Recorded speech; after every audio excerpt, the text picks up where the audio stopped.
I can't get one here in New York. I know someone who knows somebody. We can take care of it for you. Same here. I don't want to give away my location. Yeah.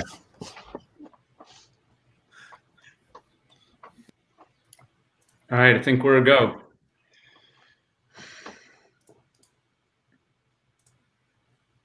After you. Who's first here? Are we short one person, or are we all here? I don't know. I think we're all good. I think there's 5 of us tonight, and you're up. I think one had to cancel. Oh, okay. So I recognize a few familiar faces on here. My name is Teri Johnson. Long-time foreign exchange trader. Started the banks in the 1990s as a market maker and a proprietary trader. Moved to the buy side 2000, I guess. Foreign exchange only, hedge fund, CTA types, or started running some systematic models, and then got into the high frequency space in FX, 9-10 years ago, I guess.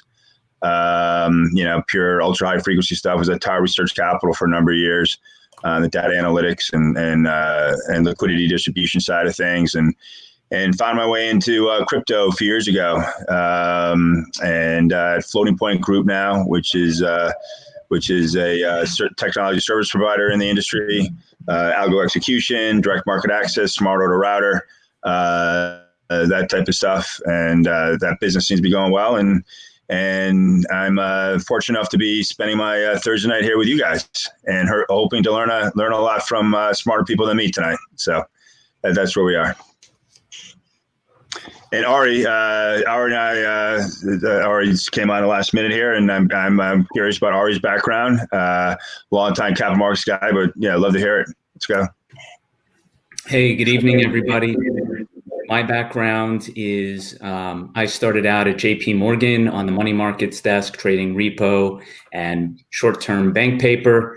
Moved on to trade equity options on the Pacific Exchange, trade long volatility at a hedge fund, moved on to trade a pretty decently sized commodity options book on the commodity exchange, and then moved on to do some quantitative trading, some of the possibly same types of data analytics that Tori was doing as well. And recently, I guess not too recently now, but really the beginning of 2018, got into crypto, formed Digital Gamma with my partner, Paul Sachs. And we set out to build like prime services. And ultimately, we are very focused right now, very timely, I guess, on bringing tri-party repo to crypto. So that's probably a good tie-in to what we're doing tonight. And, I'm also looking forward to hearing from everybody, and thanks for having me. Thank you. Go around the block here, and Peter and I are the sort of veterans in this, and have a nice banter going back and forth. So it should be a good lively one tonight. You got the veterans of the podcast. So I'm the co-founder of Ronin AI. Ronin AI is a project that combines blockchain and AI in attempts to disrupt the markets, make things more decentralized, and implement true decentralization as opposed to some bullshit blockchain projects. That's a short summary. Right to the point. Peter's a trader, you can tell just by that answer. And Morgan. Hi guys, yeah, Morgan Hill, founder of a firm called Addis Capital. Previously worked with Peter on a bunch of different projects.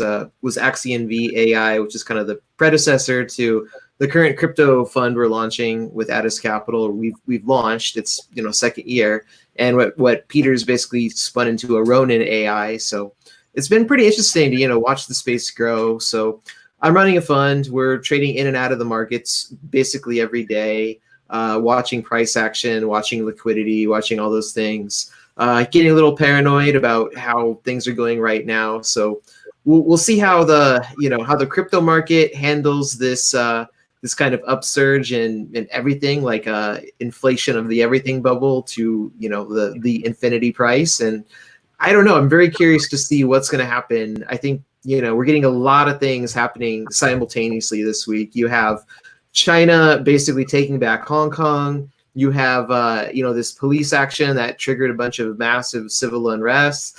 And then you have, the market almost recovering 100% on, 40 million unemployment or something ridiculous like that. So I'm really curious what crypto is going to do here. I think we might have a huge breakout. I don't know. That's just what I'm starting to feel now. Yeah, and we'll hopefully figure it out in the next hour and change here. Be a good conversation. And Nick, what's if you want to give the background, and I guess you're the sort of the host here. Oh, I am. Yeah. Background. I opened the first live cryptocurrency trading floor 100 feet from the New York Stock Exchange in 2013 called Bitcoin Center. There's a movie on there's a Netflix movie. I don't know. It's floating around. I think it's on Amazon and some other places too, called Banking on Bitcoin. And, I didn't know much about the markets. I knew a lot about the market. I just didn't want to play around with all the games they play. So I figured that I'd teach the world about crypto. So it's been a long journey. Met a lot of people. Built a lot of companies and projects all over the world. And now I'm over here in New York with a brick wall, but it's a fake brick wall. Sorry. What's the favorite project you worked on? Oh, I don't know. Or the one you're most proud of, and the one you're least proud of?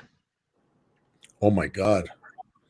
Well, I worked on a lot of projects that maybe I'm not that visible on. I probably want to stay that way.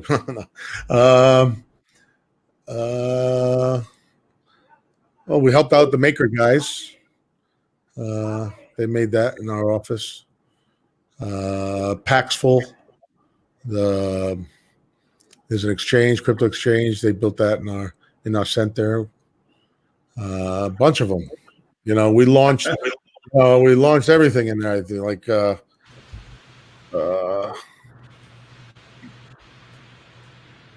any project that came up in 2013, 2014, 2015, they all came to our center and we had an event, and all the old timers know it. That's how I know how new someone is. Then they tell us that they're in the space since 2010. But if they never heard of us, then they're full of shit.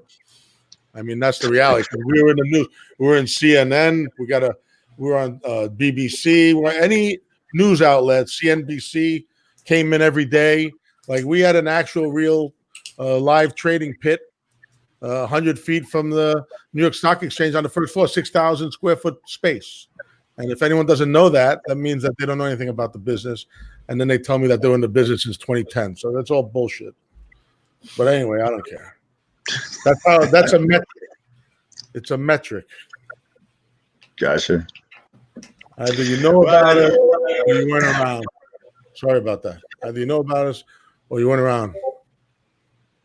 Yeah, well, yeah. And before that, a couple years ago. If we're talking about the Federal Reserve, I'm sorry. Let me just say one more thing. I'm sorry. If we're talking about the Federal Reserve, I worked on Ron Paul and Rand Paul's campaigns. I sold political data since the 80s. And I worked on Ron and Rand's campaign, which, Ron wrote the book and the Fed and sponsored a couple bills. One of them we got passed in Congress. Then it went to the Senate, and Bernie Sanders screwed us, told us that he was going to vote for it with another guy. And then they flipped the day of the vote. And we missed out on the audit, the Fed bill, right? And then Bernie made some fake bill that didn't really audit. The Fed had no teeth. And my whole life story is, I was in real estate early also. And the stock market crashed in 87. You guys remember that? And, my phone didn't ring for a year. And then later on, I saw some comment and I went broke pretty much almost. And some commentator said that if Greenspan's briefcase was wider, we might not have crashed. I don't know if you remember that. They'd follow the guy around with his briefcase and try to. So at that moment, I went to all the libraries and found out what the Fed was, and it really pissed me off. Jeez. And here I am today. A lot wiser, apparently. Now you know. So the topic today is the Fed and repo, and obviously Morgan touched on a lot of stuff going on in the market and at events of this week. Certainly, the events of the past 10, 11, 12 years, starting with the CDS markets in the late 2008, 2007, 2008, 2009. Certainly changed the way the Federal Reserve does operations and the way they act, not just them, the other central banks as well. Obviously, we had one of the longest bull markets in history up till, as Morgan said, we're almost back at the all-time highs. And you see what's going on, and I have my views and my opinions. I'm just curious what Ari, your experience being in the repo market, and Morgan, your trading, and the other, and Nick and Peter. What is sort of what has gotten us to where we are now? I mean, in terms of Fed operations, the Federal Reserve, the way the markets work, liquidity, counterparty credit risk, all that kind of stuff. What has gotten to us where we are now, and how does this what happened? What's the next step from here? And Ari, maybe in your background, if you want to, I was never a repo trader, not but the other guys, but be curious to know what it was like back in when you started in the business, I should say, and what it was like then and compared to now, and what the Fed operations and how they're different then than they are now. Boy, that leaves a little bit of room to talk. I'm not sure that we'll be able to cover everything you've got there, even in the 2-hour time span that we were given. But that's a pretty strong mandate. Certainly, I'm an older guy. So, when I started out, markets were significantly different. We were still doing a lot of things on the phone. So we didn't have the sort of electronic trading. As a matter of fact, I remember I came in just after green screens left. So that's about how long ago that was. But I think, in terms of relating it to what is going on today, the Fed operations are obviously very different than what they were doing at the time. Most of the time the Fed would be in and out on a regular basis. And trying to keep a pulse on what was going on in the markets in terms of where the rates are, but also just kind of in and out, helping the regular sloshing of cash around. So what would happen is, the repo operations that the Fed does would be, if they're selling collateral to the dealer community, then they're taking cash out of the system. So if they're seeing that rates are going below their target rate, they would come in and they would be selling collateral into the market, taking cash out. And vice versa, if they saw that rates, things were looking tighter, they would buy on a repo basis collateral out of the market, which would put cash in to the primary dealers. And in that way, they would try to keep things fairly balanced from a cash perspective and try to keep the overnight interest rate, which at that time was really dominated by the federal funds market, in line. Nowadays, the Fed funds market is really, as it were, a shadow of itself. And the main funding market for people is the repo market. And, some have called that the shadow banking system, but in reality, because everything is collateralized, it makes the interbank lending significantly safer from a credit perspective than if you're giving unsecured loans in the Fed funds market. And so that is definitely, so that's a bit of a change in terms of what's happening technically in the market, meaning the two marketplaces, and also in terms of the Fed, One sort of in doing micro adjustments, and now really coming in and wholesale buying securities, expanding their balance sheet, which really has been the story of the past over a decade now, right? Since whatever it was, 2009, when they initiated QE1 to basically come in and try and shore up the markets by, if they're buying up assets, that means they take assets, they're pushing cash, and if they're pushing cash, then it helps everybody, which kind of brings about some of the things that have happened more recently, which is dollar shortages. Generally, because the US dollar market is the biggest asset market around, people will issue debt in dollars because it tends to be cheaper to fund and more available. However, if the dollar starts getting stronger, it tightens everybody. And that means that emerging markets that have borrowed in dollars, corporations that have borrowed dollars, have trouble finding them, just because as interest rates go up, dollars become more scarce, and it just creates, I guess, what you'd call a vicious cycle. So I'll leave it out for others. I mean, when you're talking about interest rates going up, they haven't really. So that's what really kind of freaked me out about the repo market about 6 months ago, when we started having those. Was it 6 months or about 8 months? Somewhere around that time span. I think it was in the fall. We started seeing those kind of like overnight panicking, where you would have these repo market purchases that would just, the rate would spike. And it's like these guys have a ton of assets. We know they've just been taking and, buying wholesale, even repurchasing, basically stock buybacks, not repurchasing, but stock buybacks. And I just realized, like, okay, so there's a massive dollar shortage. And I mean, sure, there's reasons for that, right? Like, one is the raising of the reserve requirements. They can't freely, basically give out money as much as they could. So they kind of had to just hold it in storage, which is just a regulatory issue. But, the extreme crunch, I was just, when this whole thing kicked off, with the trigger being Corona, I was kind of like, this is a bigger problem, because this money's been here for a long time and it's not going into the regular economy yet. So I'm just wondering, like, is that what you think, like, is going on for like the last 10 years? And I think, are we going to stay on this track? Okay, so well, I think it's as I say, it's I think Corona. Okay. Oh my! Go on, Nick. I think Corona is the vaccine. I mean, in September, there was havoc over there, and Corona came out because it wasn't. They slowed down on the printing, and then Corona showed up. I think Corona's doing good by the repo markets because of all the extra printing. Correct me if I'm wrong.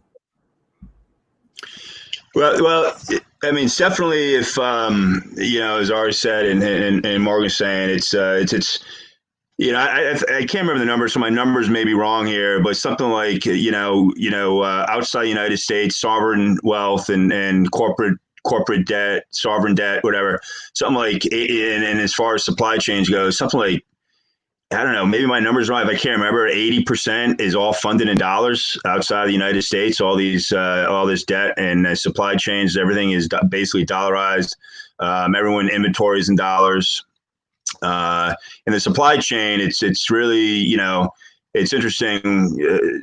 You have someone has a raw product. They do some of that raw product. They sell it to someone else who does something. They sell it to someone else who does something, and all these, and then you finally get an end product in some other country, but it's going in different hands to get. And all those middlemen are all funded in dollars, and they fund all their operations in dollars, right? We see it now with a problem that happened. The multi-billion-dollar global corporations are out of cash in a month, right? I mean, how does that happen? They have to keep rolling over debt to fund themselves, but if you look at the world economy the past 10 years, it's really dollar dependent. I mean, you can look at the euro started strengthening in late 2016. And what happened to emerging markets and everything? All emerging markets went higher. It was a great year for 2017. Then the euro peaked, the dollar bottomed, right?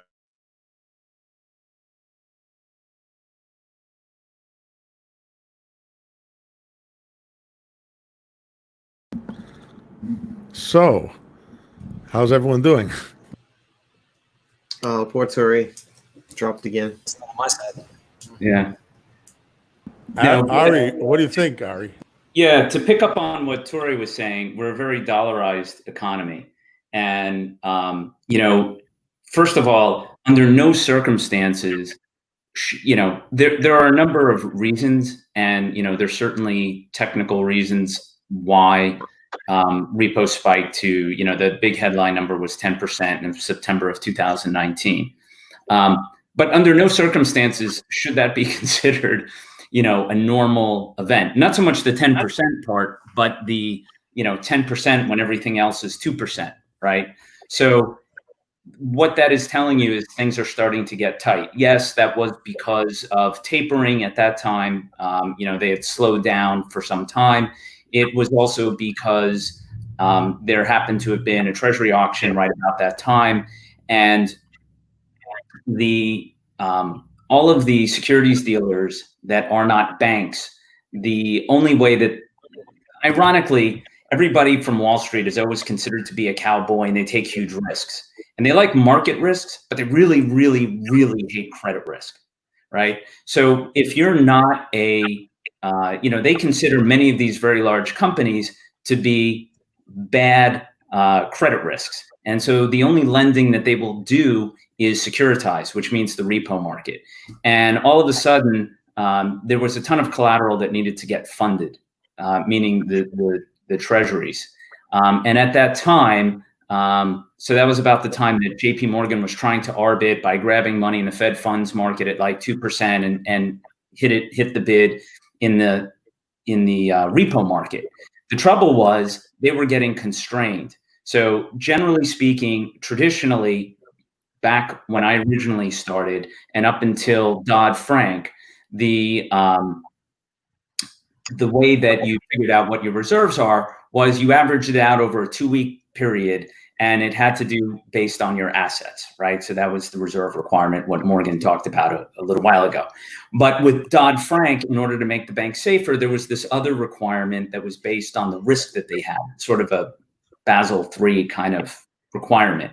So these two things, and you can imagine that there was like, one coming like this, and one had been kind of moving around down here as in terms of requirements that had been moving around. And all of a sudden that popped up. And then that requirement overrode the traditional reserve requirement, and the auction hit, and, the Fed had been on hold on a number of spots. And so that was where everything came together. With all of that said, and saying, oh, well, these things occurred, again, it's an indication that there's a shortage of dollars out there. There's no question about that, and it really should not be construed in a different way, even though there are all of these technical factors that happen to come together. This was the big hint. And ultimately, and there was another thing where, like, basically the Federal Reserve was taking deposits from other central banks, and those central banks were not active in the repo market because the Federal Reserve was paying them a higher rate than they were paying others at that time. And so it was keeping money out. And essentially there were a few gates that were keeping people from becoming active. Those have since been opened up. And as Nick has said, also the Fed has become significantly more activist since coronavirus, right? Basically, push everything that you can, to help out as you can, right? Which, given what their role is to be, they didn't really have, in my mind, much of a choice on that. Out past, as we start getting out of coronavirus, that's anyone's guess. But, so I saw somebody write about modern monetary theory, which is basically the opposite of quantitative easing, right? Quantitative easing gets money into the hands of sovereigns and large companies, right? Just by definition, right? You're buying treasuries, you're buying now corporate bonds, even junk bonds. Those are still some of the largest companies out there, and that gives a direct help. Modern monetary theory, on the other hand, says, hey, give it to the people, and it's trickle up rather than trickle down.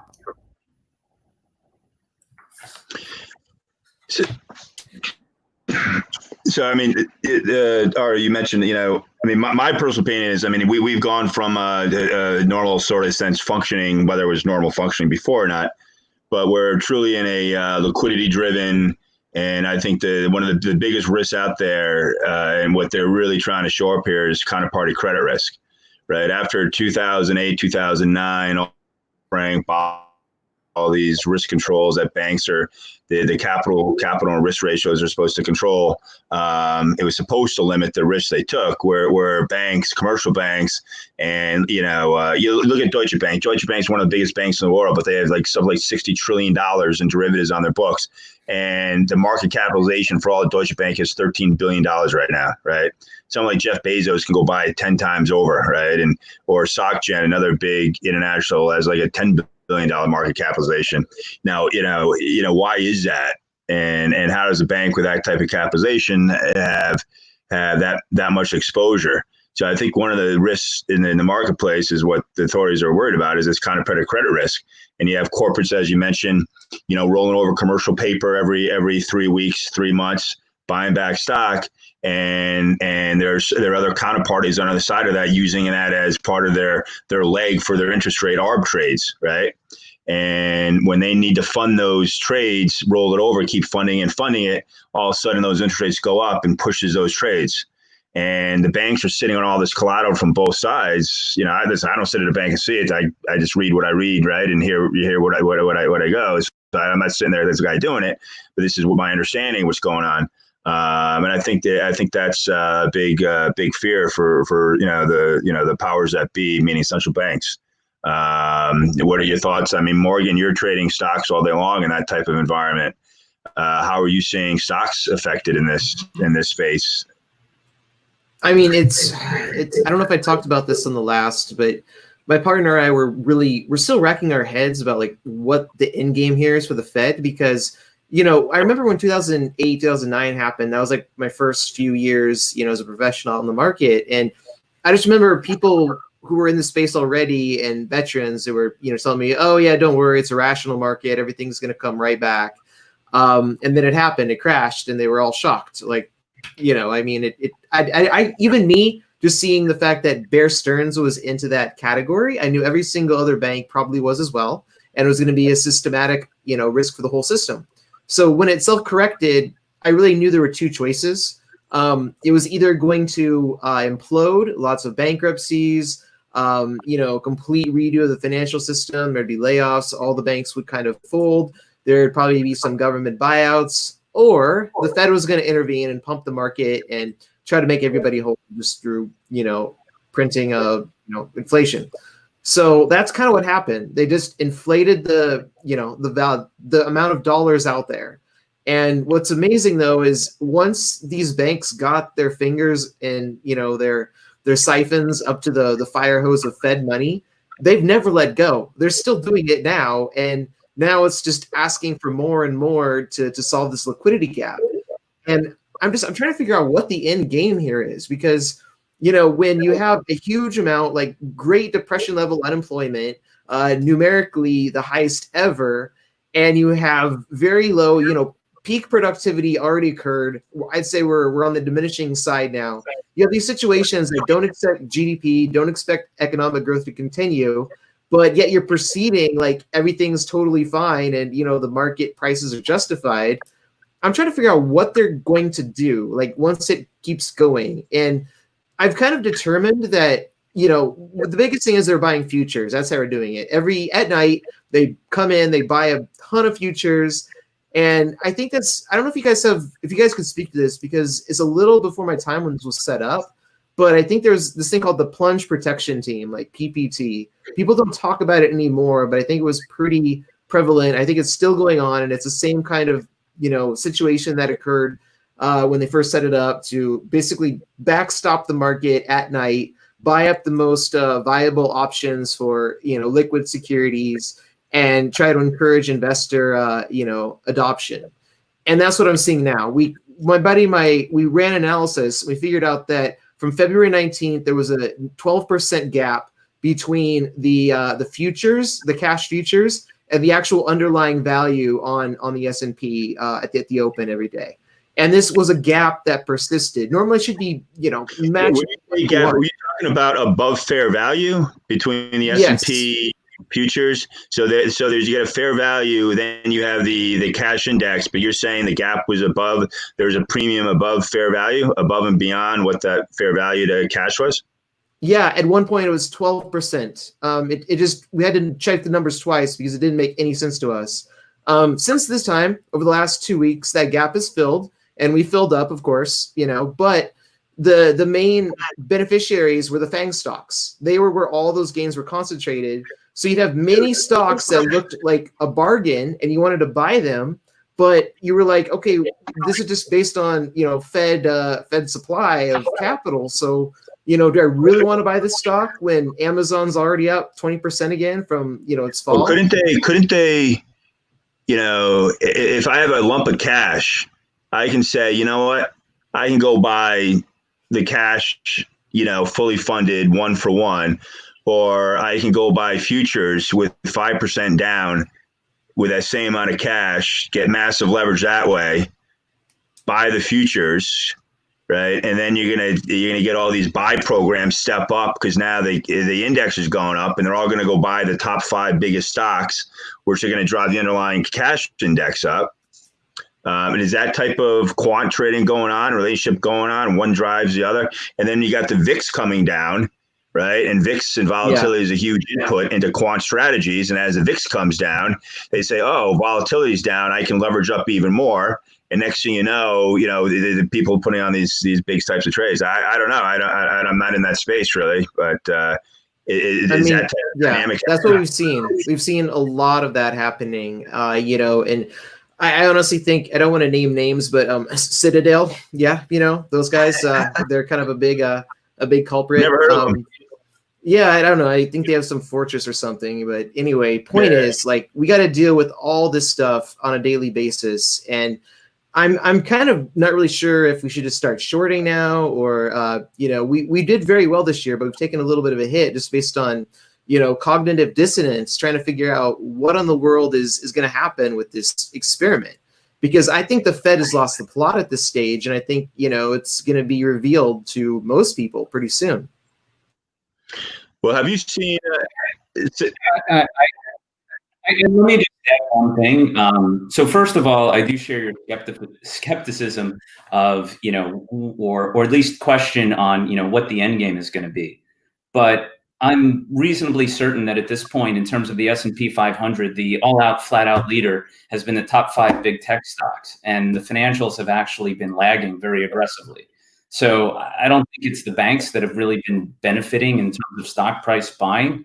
And also, I won't necessarily dispute you, but I literally just saw a stat this morning on Twitter, and I was just trying to find it, which is actually lately it's been overnight selling coming into the opening, and the gains have been made from 9:30 to 4, which really is just an indication that Asia is selling to U.S. investors, basically.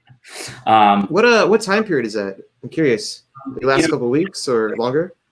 That's why I wanted to try to find it so I could just, I watch it pretty closely. I think Mark does too. And I off the top of my head, I'd have to say over the past 2 months, we've had, the pattern has been, you get these big gap. Well, generally you get these big gap opens, 1%, 2%, and then you do nothing the whole day. And then you get some move. I mean, if all you did was trade the last 45 minutes, hour of the stock market every day, you can make probably a whole day trading right there. You tend to get these, I don't know if they're big buy programs or sell programs or when they kick in. And then sometimes the last 5 minutes, I know Morgan, it watches closer than I do, but sometimes last 5 minutes or 10 minutes a day, you get a big move. And that's got to be some kind of buy or sell program kicking in, right on the close based on whatever metric they're looking at. But there seems recently you get these big gaps, and then the market sits there in a pretty tight range the entire day. And then you get that some kind of clearing up at the end of the day.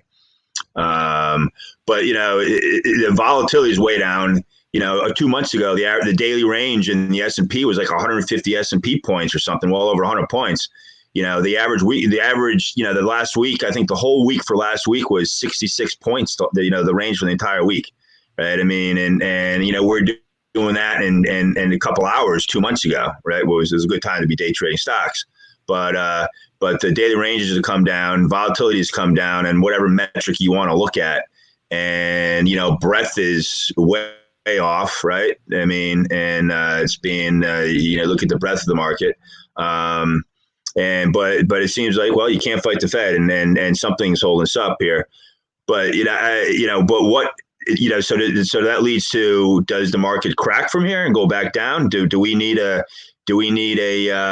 liquidity crisis that puts a bank in jeopardy of going under, or a hedge fund, let's say, that can't fund their highly leveraged ARB deals, or do we just go on to new all-time highs here? Anyone take a stab at that? I think it's time for Peter. I can try. Okay. So, I mean, I'm trying to figure out exactly what to do at this situation when it comes down to investing.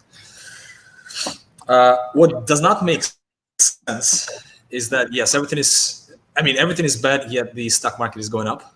Doesn't make any sense. I mean, no comment regarding crypto, because it's a tiny, tiny market relative to everything else.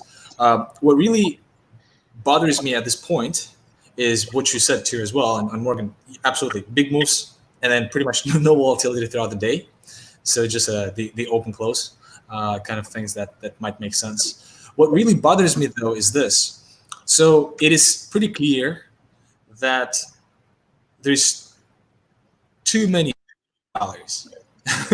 the whole world is over leveraged. What's also clear is that there's nothing better than a US dollar in terms of the currency. So kind of what I'm trying to figure out is, should I hold all my assets in USD, or should I try to allocate that into other physical assets, such as, say, real estate or gold, and non-physical such as BTC, for that sake?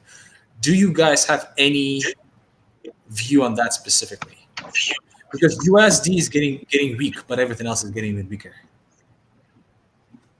What's getting weak? The US dollar is getting weak. Is that what you said? Oh, absolutely. I mean, because here's the thing: the companies didn't really do much. Corporations did not. I mean, just lots of buybacks. There not has been much done innovation in the recent 20, 30, 40 years. This whole credit system that was created 60 years ago, 70 years ago is a genius system, but it was created by the elites. Elites are gone.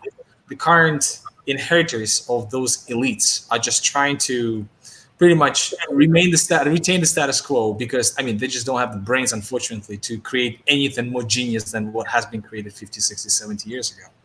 So they're just trying to collect as much or save as much of the earned capital as possible, and not really innovate, because they just don't know how.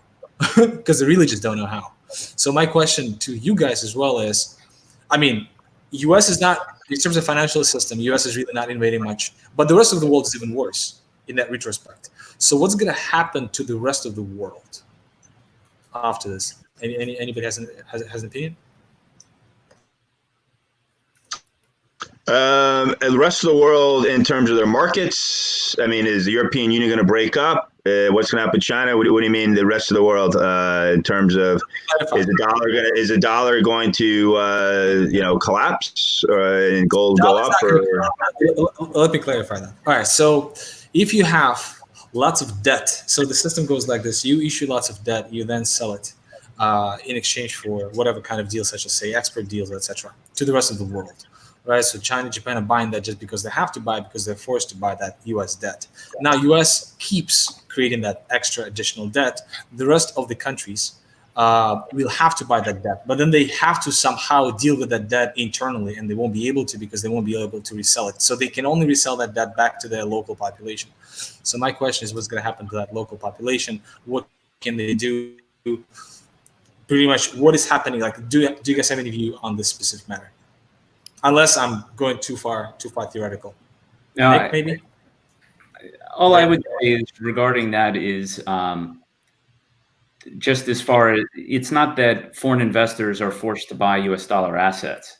At the moment, it's actually the reverse. They've borrowed US dollars, and what they have in return are assets denominated in local currency.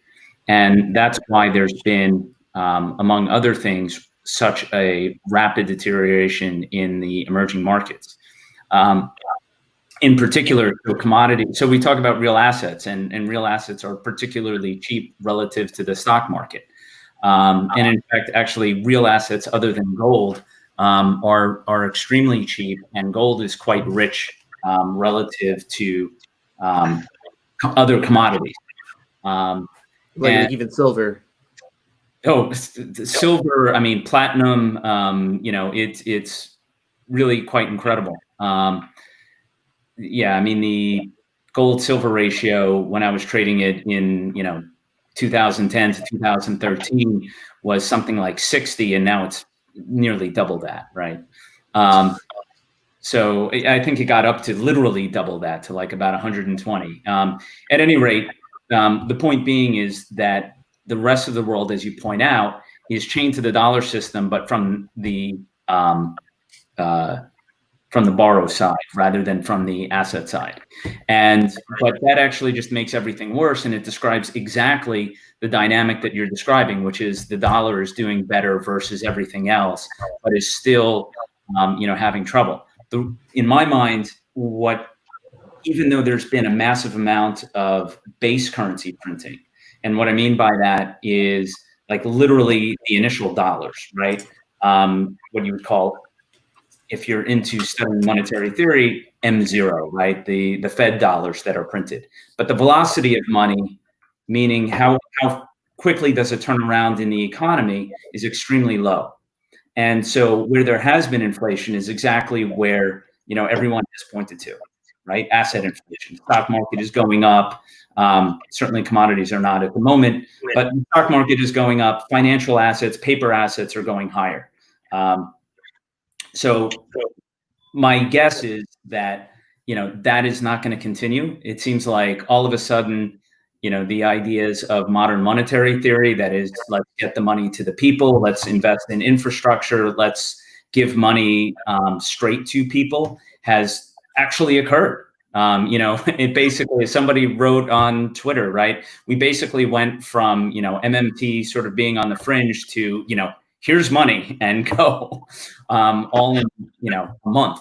And I think the other tie-in is what Teri said, which is credit risk. Credit risk is absolutely huge. For one thing, unlike market risk, it means you're losing 100%. So even if the market moves against you by 20%, and that's a bad move, losing 100% is far worse. And I know two quantitative type hedge funds independently of each other who lost money, and when Lehman went under in 2008 because they had a clearing relationship with those guys, right? And one of them had $20 million, and they're still in the process of trying to get that money back. So a lot of these big quantitative type funds, they not only do KYC AML on people they're dealing with, but they have their own credit checks, let's say. Basically, how creditworthy am I putting my money with? And if I have investor money that I have fiduciary responsibility for, and there are banks that they won't put money with because they don't pass the smell check from a credit standpoint. Now, and then that's obviously banks are still around and in existence, but it's one of those things. That's what Bear Stearns, Lehman Brothers, people, people start, people who clear to those banks, they start pulling all their money out, and it just says self-fulfilling prophecy, or just, because for all intents and purposes, you put money there, but they can rehypothecate that money and do stuff with it. Right.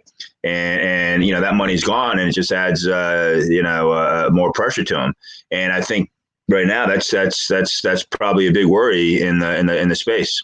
And you got the Fed with their SPV vehicles, because they can't buy stuff directly, so they set up these SPVs and they buy defaulted Hertz bonds, right? And whatever else they're buying, and because someone can take a bath on that, right? So, so the point is, I think that's a big that's potentially a big risk, and that's one of the things that they're probably looking very close at. I'm actually curious how.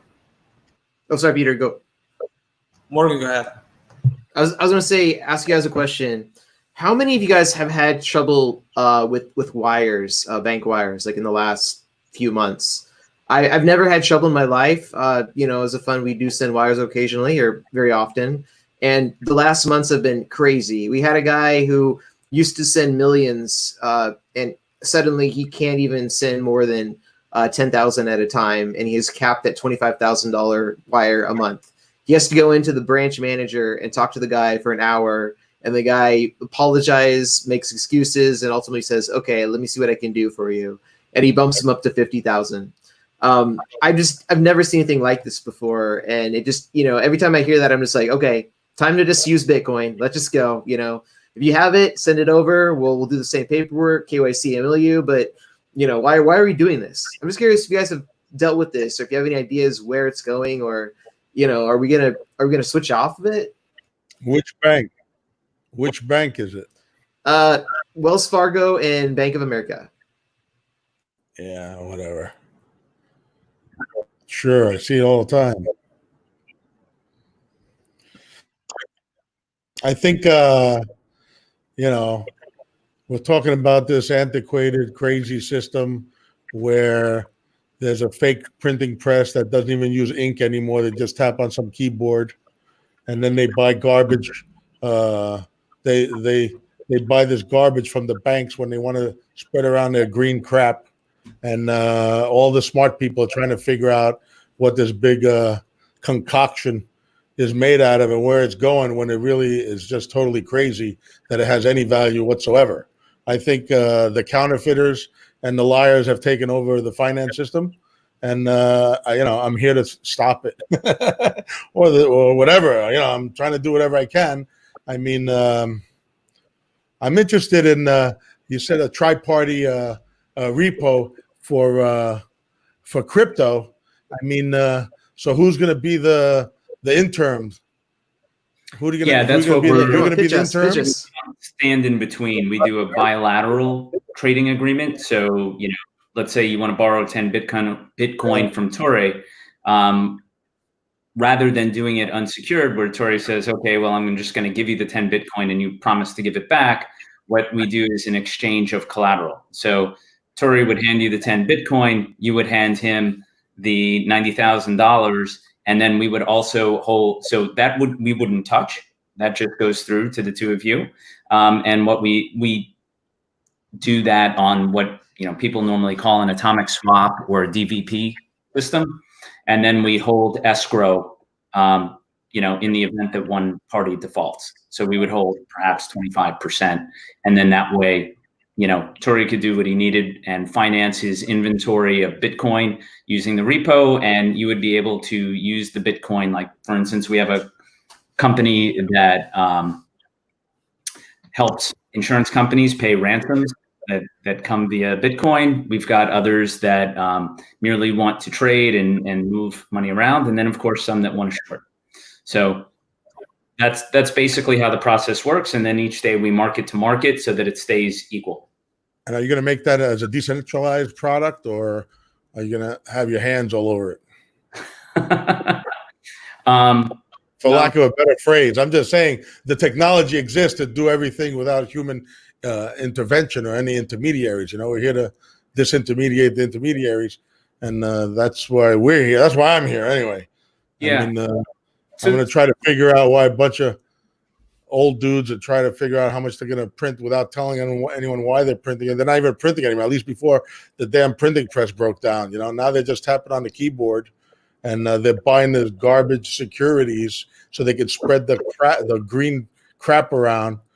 It's a little ridiculous that I feel stupid wasting my time talking about it, because it's at the whim of so many other people. It's at the whim of so many other people that it's a little disheartening that people's life savings and blood and sweat and tears tied up in these green pieces of paper, that just this secret entity that the guys that survive are member banks. You know what I'm saying?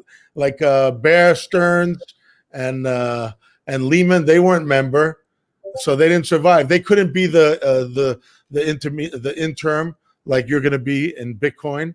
I think that was JP Morgan were interns, right? JP Morgan and Mellon. But I don't know. I think the whole thing's crazy. I think I woke up in some kind of fucking nightmare, and everyone's talking this gibberish because there's been some kind of spraying going on, and everyone's just retarded. And I woke up in a world where everyone's crazy, and I can't understand. Like at one point I thought I was the only one. Sorry about all that. But, I don't know. Is it the red pill or the blue pill you're supposed to take? I forgot which one. I forgot which one color you're on is the which. blue pill, just like your shirt. You're a blue pill guy. Don't worry. You're a blue pill guy. I have one question. So the nearest thing, I mean, a lot of people don't even know what a repo is. A repo is like a pawn shop, right? It works like a pawn shop. That seems about right. Yeah. Where someone says, "Hey, here's my watch. If I don't come back, it's worth $200. Give me 120. That's the haircut, right? And then when they come back by Friday, I'm going to sell the fucker." So that's what that is. But what they're stuffing in there is all rigged, right? It's everything that they're trading this green paper with. That's not even paper anymore. It's rigged. It's all rigged. It's so like going into a pawn shop with a fake Rolex and getting the real value loan out of it. At each other, winking at each other and putting on camera so the world can plan their fucking life. Ridiculous. Well, I don't think anybody disagrees with you. We're a bunch of losers. We're a bunch of losers wrapped up in some kind of bullshit. You know? Well, definitely the founding fathers would be ashamed of us for what we're putting up with right now. I'm telling you. Certainly, Thomas. I don't think anybody disagrees, but then the question is, what's the alternative? I mean, what's the alternative? What Irish product? We're going to buy Irish product. I mean, you're talking about, what is it? The whole digital asset space, $250+ billion in market capitalization, right? That number doesn't mean shit to me. So many people told me that shit back in 2011, 2012. They told me, there's no market cap, there's no nothing. Well, fuck, man. That doesn't mean anything. It's a better answer. If you're a trained monkey, if you're a trained monkey on a fucking organ grinder, then do what you're doing. Keep grinding a fucking organ, doing your little dance for the organ grinder. But I'm not a trained monkey. Okay, yeah, I get that, and we hear you. So, but what's the alternative? I'm a 600-pound gorilla. Yeah. So, but what's the alternative? If it's a rigged system, whatever you call it, what's the alternative? Stay away from them. Stay away from them. So let me ask you: do you have a credit card in your wallet right now? I got thrown out of 11 banks. What do you want from me? Do you have cash in your wallet? No, I have credit cards. I have credit cards. I have cash. Okay. So you're part of the system. You're part of the system. Right? So what do you don't sit there and call us all grinder monkeys or whatever you said. Oh, I didn't call you. You felt like a grinder monkey. That's a different story. I didn't call you a grinder monkey. I'm talking to the people in the audience. Well, don't call our audience grinder monkeys either. Who knows who's in our audience? But point is, but what's the alternative? I don't know. I mean, I don't know. The alternative is pretty simple. If gold wasn't so heavy, we wouldn't have had these pieces of paper, and then we wouldn't have then fucking delinked them from the gold. They wouldn't existed. Gold was too heavy, and that's all it is. And you can't throw it to the other side of the planet. And that's what the markets are now. So you need some kind of electronic gold that has fucking wings and that has scarcity involved with it, and that's divisible to the 100 millionth. To the 100 millionth pieces. Trying to spice up the show a little. Come on. I think we could add some extra views. I think what So Peter, you're very quiet today. I think Peter's got to get in here. I'm completely on Nick's side. Here's the thing: it seems like we do nothing, but here's a problem, right? So, Nick is doing a lot, right? So, I mean, you guys, by providing liquidity to the BTC markets, to the crypto markets, you guys also doing a lot.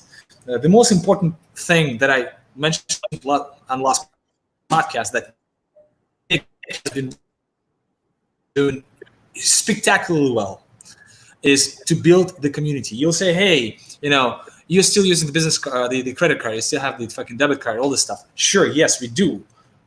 It's not that we are using this right now, is that we cannot unfortunately just go all crypto at this moment just because the community is not big enough. However, that's what we are working day and night. We are actually trying to build that community. And that community, in order to build it, and Nick knows 10,000 times more about this stuff than me. I'm just trying to learn from guys like Nick. It's all about education. We need to educate the people. We need to behave like we are thinking in decentralized communities. We need to actually build those decentralized communities ourselves, meaning you have to shut the fuck up ourselves and actually give the freedom to the communities that we are trying to build themselves. So consensus, some kind of consensus, right, in terms of every single decision making when it comes down to pivoting this community that this way or that way, this project this way or that way. So unfortunately, the BTC market cap right now is less or pretty much close to Visa or MasterCard. Visa or MasterCard is just one stock. And that's pretty much BTC, the whole, the icon of all of us. But if we are, through this podcast and through similar educational slash whatever doers, podcasts, events, etc., build such a community to, what pisses me off personally is that I have no fucking control. Since I'm not part of that elite, I cannot participate in wealth redistribution. And what I would like to do is participate in that wealth redistribution because I'm working my ass off. There is absolutely no meritocracy for me left out at this point. You guys, no offense, 1990s to 2000, everybody was making money. You do any fucking business, you make money. Just because the market is going up 20% on average. It will probably never happen again for another, it will happen in China. It's probably not going to happen again in the US. So what we are trying to, in my opinion, what we're trying to fight for is we're trying to build yet another chance to. Peter, you tried telling that to the people who are graduating college in October 1987, the stock market was down 30%. See how they felt. You know how many guys I talked to who were out of a job 3 weeks later? Yeah, and then the 90s took over. You know what happened? The internet was sort of invented in the early 90s, right? And you got Netscape and AOL. And then you had LTCM blow up in Russia and Argentina. And in 1998, LTCM was the first one, they just sort of sense got bailed out and the market tanked. Right. And, I heard people say, oh, geez, never get a job. And then you had the NASDAQ bubble burst in 2001 and people graduating college and they just thought they were never going to get a job. All right. So listen, every generation has their I'm never going to make it because you guys had an easy story. All right. So give me a better prices and a decade of 20% plus growth. Give me that. Well, then you should have been born 10 years earlier. That's not our fault, buddy, right? So you figure it out. So what is it? We're all together in this. We're all figure something out. All right, the young people, the old people, we're all together in this. Believe me. We're all getting. Every generation has their woe is me story, and we can go back, right? So. Totally. But I think one of the good things that we can take away from what we've talked about in the last 10 minutes or so is think about the role of Bitcoin, right? Or crypto more generally, if you wish, right? And that is, it's a choice. It's something that's different, okay? And one of the things that I really learned from Bitcoin is how intertwined money and the legal system really is, right? Because you start saying something like, well, Bitcoin's only for money laundering, right? And we all know already, right? The US dollar is by far, just by dint of being the biggest currency out there, the most used for money laundering, right? So we can put that out there. But what happens when you talk about money laundering, right? You can talk about, let's say, is it, selling pot, right? Well, 6 years ago, that was definitely illegal. Is it illegal now? So what is it that is causing the problem, right? So it's whatever the legal system is going to talk about. And so I think one of the things that at least we can agree on is that Bitcoin represents something different, right? This alternative that we can look at that is an alternative to what I think anyone, even the people for whom are getting the benefit from it, no, it has been, for a variety of reasons, a manipulated system, right? And I can look at it and say, if I was the guy, if I was Greenspan in '87, or the various or Powell now, realistically, put yourself in their shoes. Something bad occurs. Do you want to be the guy that didn't that didn't ease or didn't buy some treasuries, and you put the world, how horrible would that feel for you? Imagine what the pressure that guy is under. Now, that isn't to say that it's right. That isn't to say that I endorse it. I totally do not. I think beyond question, QE has been the massive driver of wealth inequality in the United States. To me, there's no question. Okay, so that's not what I'm talking about. But there are people that are involved, and what for me is great, beyond having a number on a screen to trade like Teri and my partner who loves the volatility in Bitcoin, is that, to me, I happen to also be a history major, and what I look at is Bitcoin represents the frontier, and ultimately we can do what Nick says, and send the big to the people in Washington by adopting Bitcoin, and the only reason that we can do that is because it exists. So that's my. Ari, can I ask you a question? Who creates the legal system that you mentioned? Why is it illegal? I mean, I don't do marijuana, whatever you call it, but who creates the legal system that it's illegal to smoke marijuana, for example, or legal? Well, it's if you're talking about in the United States, you're talking about Congress. In each country. In each who are country. these people? Yeah, I'm not talking about the specific institution. I'm talking about what cluster of people is actually deciding that legal system, and how many of those people are actually making those decisions. It's usually reactionary. Are you suggesting, reactionary? I mean, we're the oldest democracy. There's no right answer. Piled up. As every year goes by, we make more and more and more and more laws, and then these countries that just came out of the box off of communism, whatever, they have like a little tiny constitution, and they're ripping past us. And all we have is a bunch of more laws and more laws. Someone gets elected, and I know I put a lot of people in Congress with my data, and I helped them, and built their computer system. No one had computers back then, and they get in, and they're fine in the beginning. They're great, but they have to run every 2 years, and they can't raise money from friends and family every 2 years. So the lobbyists, take the money from the lobbyists because they want to stay in that big white building over there and look at themselves in the mirror and smile at the button on their lapel or some shit. And then they fucked us over because they don't even read the bills. So the whole thing's fucked. And I don't know, whatever. I'm sorry, everybody. I don't think I'm like Rodney Dangerfield over here. I don't think you should be sorry. I think that, a lot of people feel the way that you do. And I think there's, at least. We got massive riots, right, on similar issues happening right now. I heard they're gathering in Union Square as we speak. So. We're in New York City? Oh. Yeah, they're assembling kind of a protest in Union Square. So I don't know, I'm kind of nervous about that to see how bad or crazy it could get compared to, Minneapolis burning down AutoZone. And that was some sad thing over there. I can't believe that. I seen it was in the Lower East Side like 3 weeks ago. There was a cop, he put his knee on the guy's neck also right here on the Lower East Side, on the jugular. I'm like, well, the guy's going to pass out in a few minutes. He just got him like in a sleeper hold with his knee. Like, what the hell's he doing? And luckily, someone talked to him about something. The guy, got off him. And then a few weeks later, this poor guy dies. It's crazy. Yeah. It's a rough week for news, and in that respect, that's for sure. And what's going on, they're showing in the news is just on both sides. It's hard to think that with all the problems and stresses we have that this stuff is going on as well. But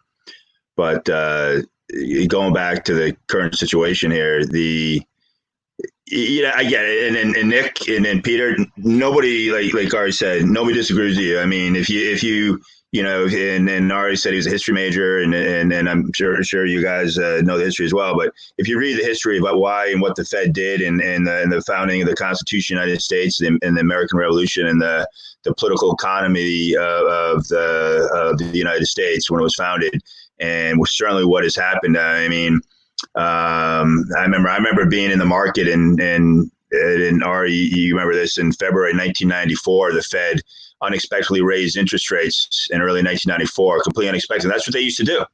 I mean, they would just raise rates, cut rates whenever, and they didn't tell you. It just showed up on a newswire. That's what happened. But by then, financial engineering had started taking place on Wall Street. The 1980s was the start of mathematical models and financial engineering. And when the Fed raised rates in February 1994, and they continue to raise rates through most of the year, it caused massive problems. A lot of these financial products, you had hedge funds that went under. You had communities that went bankrupt because they bought these crazy derivatives. Orange County, that's right, yeah. And the investment banks had a really, really tough year. And that was the first shot. And then they started this guidance stuff, right? And then in 1998, you had the internet taking off, and all this investment banking, all these deals going on. Then LTCM, was a $1 billion fund, and they raised $100 billion. Who knows? I can't remember what the numbers were. They're so ridiculous. And what Morgan said earlier, I haven't heard PPT mentioned in 20 something years, and except just for the old timers, right? But back in 1998, you'd have these days. They're still here, right? They didn't go anywhere. That's you don't hear it, but I'll tell you, back in 1998, it was, I didn't even know what the Dow was back then. 3,000. I don't even know. Who has better memory than me? But you had days where the market would go down. It would be down, good single percentage points, and all of a sudden it closes up on the day. And it would always, it's the PPT, it's the plum protection team.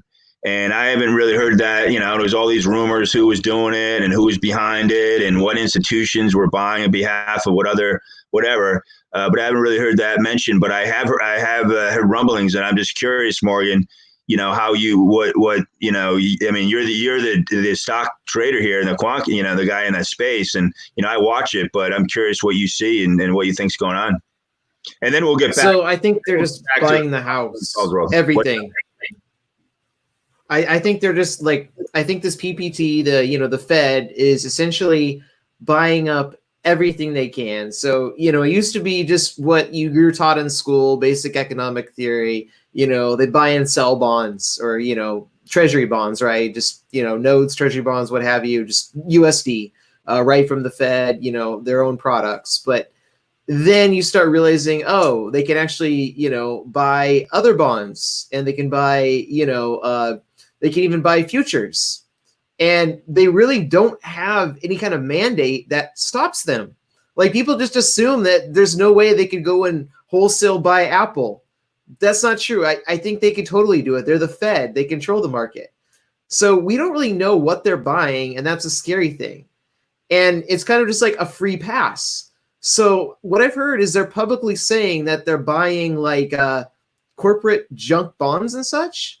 So that's the kind of thing we're dealing with right now. It's really it's like a huge spider web, where they just start with one thing and they expand and expand, and now they're just basically the market itself.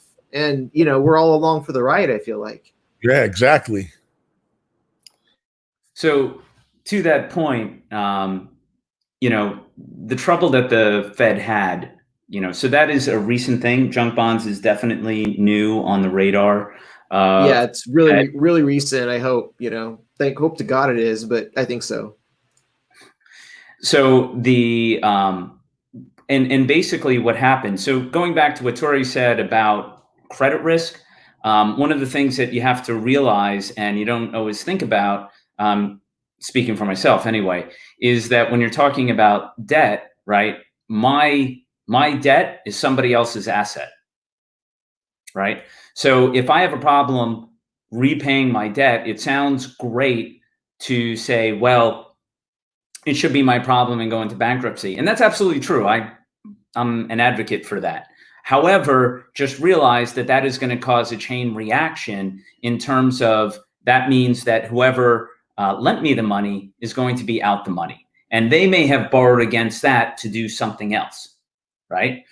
And so they have these chain reactions. And when you had the massive demand shock for coronavirus, I mean, literally, right, we shut down the economy on purpose.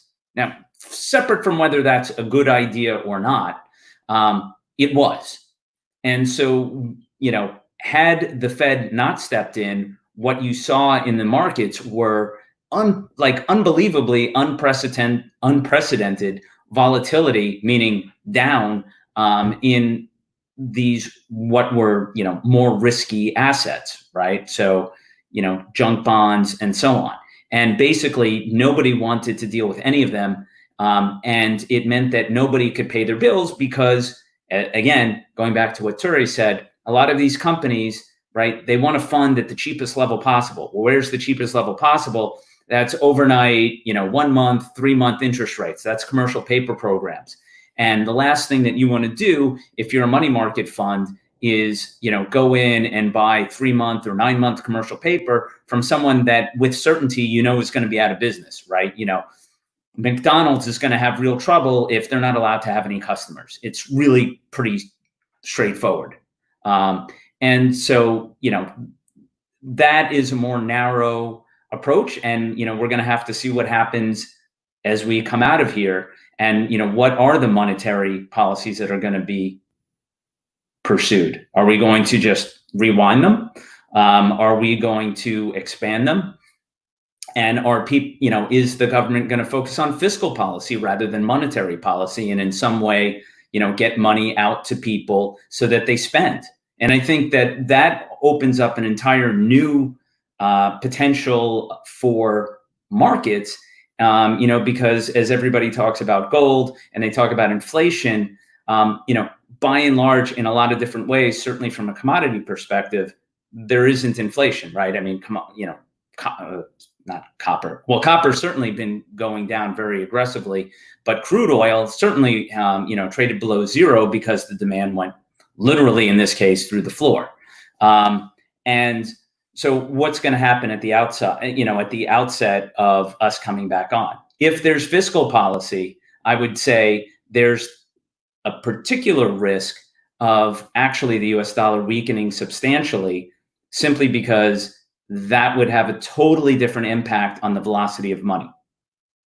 Meaning, if I give $100 to somebody that has negative or zero disposable income, that money is going to get spent. Quantitative easing puts money in the hands of rich people. There's a very different reaction function, right, to what people are going to do, right? If I give $100 to somebody that's very wealthy, what are they going to do with it? They got nothing. Or even if I give as much money to a wealthy person, they're going to invest it and put it in the stock market, which is why we see what we see. Well, have you seen sorry to interrupt you, Ari, but have you seen the, you know, all these, not all these brokerage firms have gone commission free, right? Robinhood, E-Trade, all these guys. Have you seen the number of accounts that have exploded since mid-March? I mean, it's gone through the roof. And I mean, I don't know. And you know, and the number of options, retail options volume has also exploded through the roof. Yeah. I mean, you know, I don't have it in front of me, but it's all right there. I mean, it was pretty stable. And then, you know, mid-March or late March, I mean, it's a parabolic curve up. And I don't know how much money was sent out in people's checks. I thought it was like, I don't know, $1,200 or something, right? Yeah, it's 1,200. Definitely not enough to stop the riots. No, but but if you get, I don't know how many people that I went out to, but if they all decided to open a stock account at once, there's probably a lot of buying power, right? I don't know. But that's not the only money. There's more money that they get. They get it's not unemployment, but the state unemployment offices are doling out money from the CARE Act to the tune of up to $1,104 a person, even if you never had a job. I don't know if anyone knows that out there. You could go and take money from the Fed. Go get it. I'd rather our people have it than everyone else. Sorry about that. So it actually, again, to Teri's point, with the money coming in from retail and all of this volume coming in, all indications that I've seen are that the professional money has gotten their faces ripped off because they thought the economy was going to be far worse in the middle of March. And then, which may be a reasonable perspective, but as it turned out, things have been starting to move forward. And as that news kind of came out, this wall of retail money has come in. And, basically all I've heard is, are, retail suckers because they're buying these assets and, we're not going to come out and there's going to be a second wave and there's going to be all these issues. But in the meantime, it's actually been the hedge funds that have gotten their faces ripped off because they've been short. And so, depending on your perspective, I guess, score one for the little guy, right?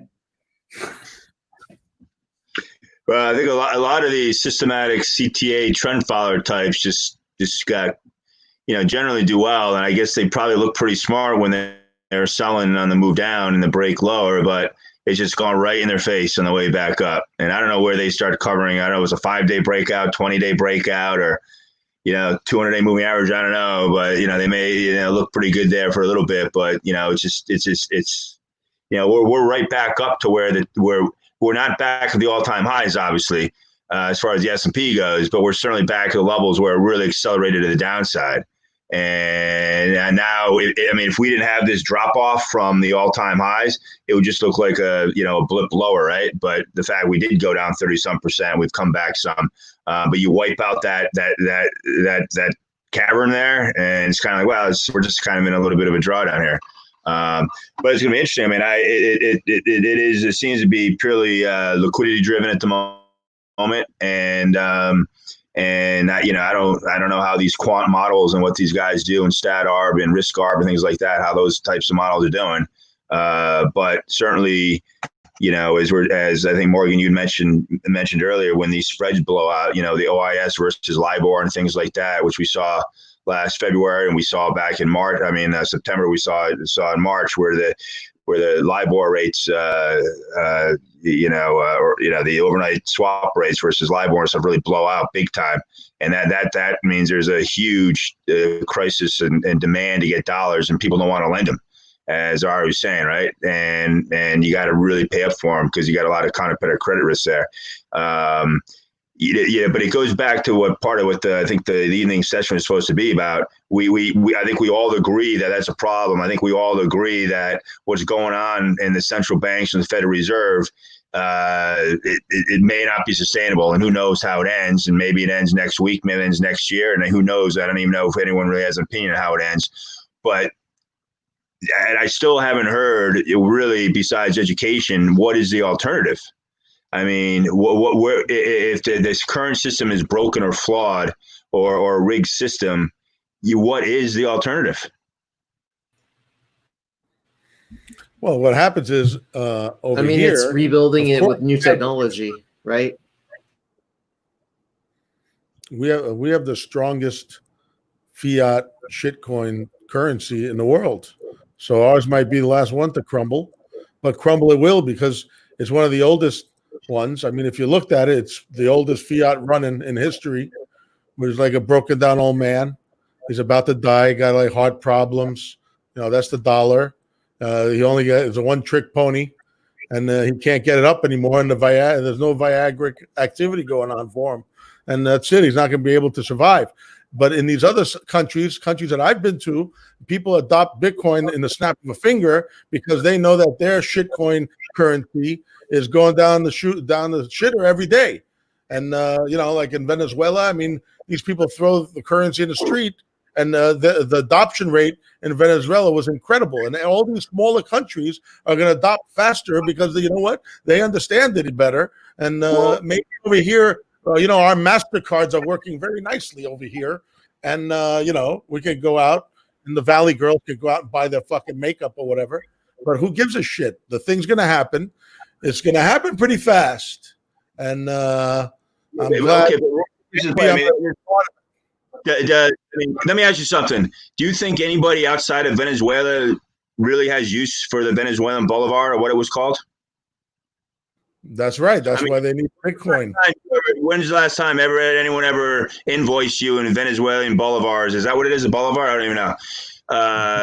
When was the last time, you ever invoiced in something, right?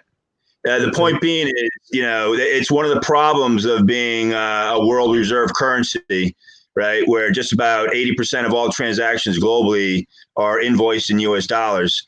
The Fed just can't wave a wand and say, be gone with this because we're going to replace it with this. I mean, the whole global financial system is tied to the dollar. China is a dollarized economy. I mean, for every yuan, you're an exporter in China. You sell your stuff, you get $1 for that. You got to go to the central bank and turn that in, and they print a yuan for it, right? So this whole, everyone talks about, oh, China's going to sell all their trillions of dollars worth of treasuries. Well, you know what? Yeah, I guess they could technically, but you know what? That means they would have to destroy a yuan at the same time, which hurts their own economy. So it's the problem being the world reserve currency. So but again, I still don't know what the alternative is until the U.S. government, the Federal Reserve, and they team up with Goldman Sachs or J.P. Morgan, I don't know, and they say, Ari, you were dusting your hat off again. You're going to put your repo hat back on. You're going to sit in this seat, and this is a whole new system because we need experienced guys here who knows. But and we're changing. We're wiping out everything. I don't know what the alternative is. Wait, I have a question. We have to wait for government and the Federal Reserve to dictate how we spend. I mean myself. Okay. And let me ask you. Then I think there's a variation. I think there's a range. I don't think it's night and day adoption here. I think that it's going to take a little while, and the countries with the shittier money is going to happen faster. And when everyone sees that, they're going to jump on, and there's going to be a moment where everything's going to happen. And unless the only way the government's handling it is by endorsing or allowing, these derivatives of Bitcoin that keep the price down, and they'll keep doing that to try to keep the price down.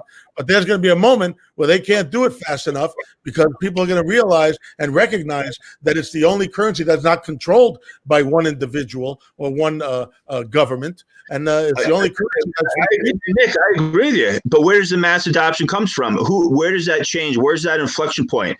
I'll tell you. I know where it is. It's the baby boomers. Do it. You're doing it.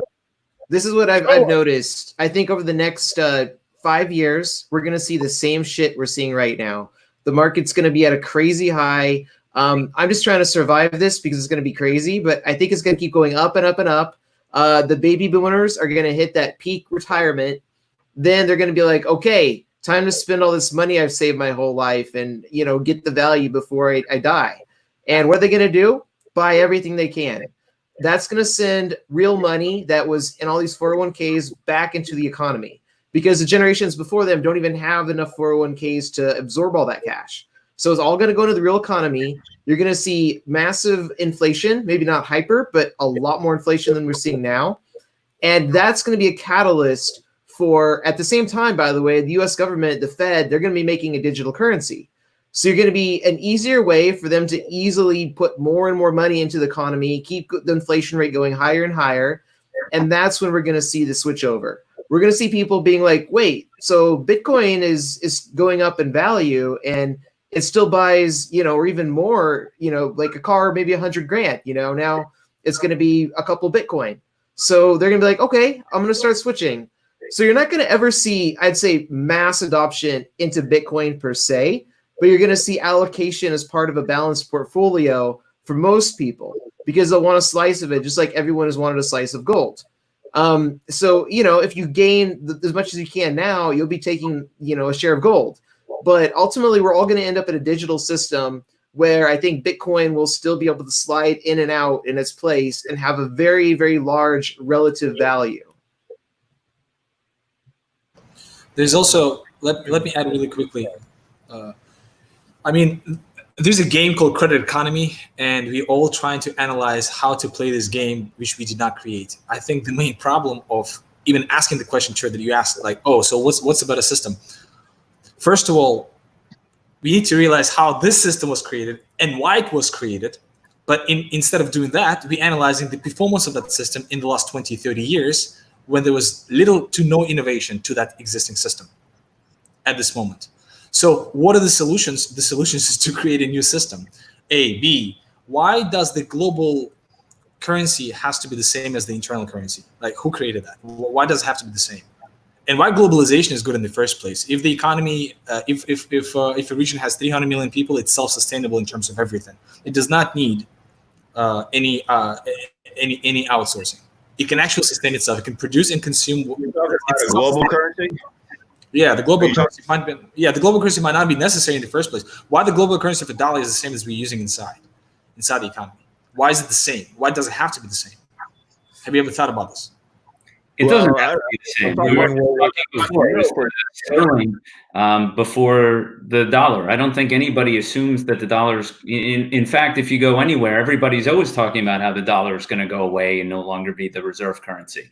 So I mean, that to me, plus I would say that one of the reasons why we are where we are is not because of a lack of innovation, but the 80s and 90s and 2000s were some of the greatest innovations. I mean, finance was, the equivalent of what tech is now, and I mean, you had derivative markets that came about, and, the whole Eurodollar system came about since basically 1980.